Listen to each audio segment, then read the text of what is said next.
Andy Murray is at the tail end of his career. Andy Murray is back in Melbourne to write a perhaps final chapter in his Australian Open story after admitting last season was rubbish. The Scot has lost 5 finals here, including 4 to Novak Djokovic, and announced his likely retirement in 2019 before his second hip operation. Now the end of his fabled career is even closer, and every defeat will be accompanied by questions about how long he will go on. Wimbledon, or the Paris Olympics, are obvious farewell events.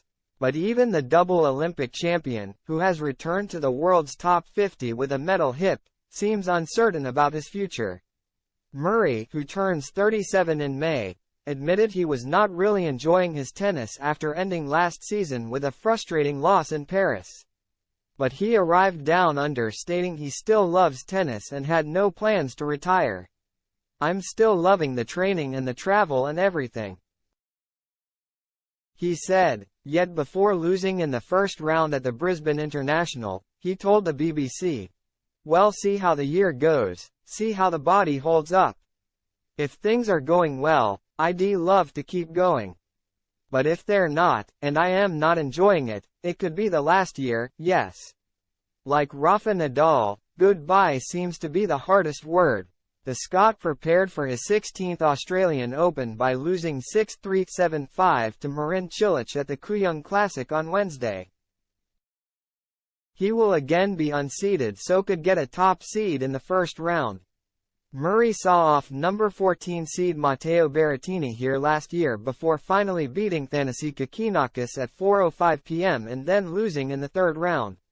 "I don't really think the Australian Open owes me one, to be honest," he said. "I've had great moments here. I've played some of my best tennis here, and unfortunately in the finals that I played against Novak, they certainly weren't easy matches to win." Asked if getting closer to the end of his career made playing harder, the injury-dogged world number 44 responded, "Well, you could argue for me that was the case last year. But I was also playing rubbish, and when you're not playing well, it's not as easy to win matches. When you're playing well, if you're confident in your game, it becomes easier.